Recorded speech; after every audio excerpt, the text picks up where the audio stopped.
common referencing errors, and how to fix them.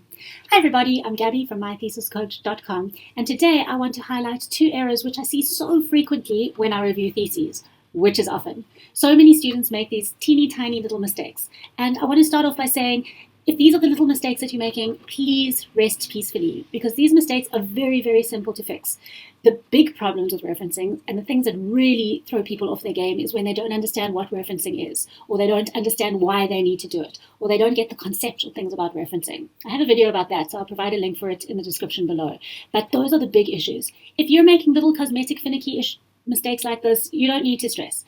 But it is worthwhile looking to see, am I making this error, and also understand how can I fix it, because we're growing as writers all the time, right?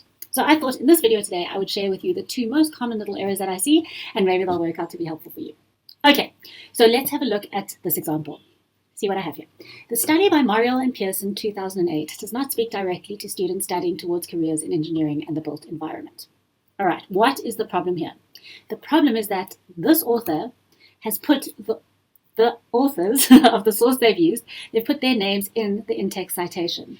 Now, why this is a problem here is because you can see, reading the sentence, those authors' names are actually part of the flow of the text. So I need to actually read them. So the study by does not speak directly. You can see it's not including those authors' names in the flow of the text by having it in the brackets. So actually I would need to take the authors' names out. So that's the error there. Let me show you another one, which is a problem.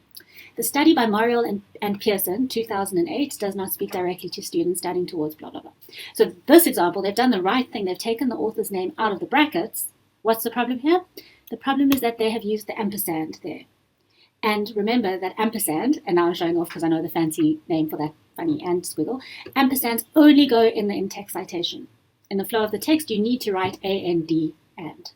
So those little errors, but I see them all the time. So let's see how would we fix those. Here's one version. We could say the study by Morial and Pearson 2008 does not speak directly to. So you can see here they've taken the names out of the in-text citation and they've written out A and D. So that one is correct. But there's another way that you could do this too. You could say the study does not speak directly to students studying towards careers in blah, blah, blah. And here in the in-text citation, they've got the authors with the ampersand and they've got the dates. So that one is also right. I often get asked the question, well, when should we put the author's name in the flow of the text and when should we just keep it in the in-text citation? Look, it's up to you. If you are wanting to engage with what particular writers have said, so if it's important to you in this example, if it's important to show that you've read Morial and Pearson's text and you're engaging with it, then it makes sense to include their names in the flow of the text. You do that, for example, in this example here.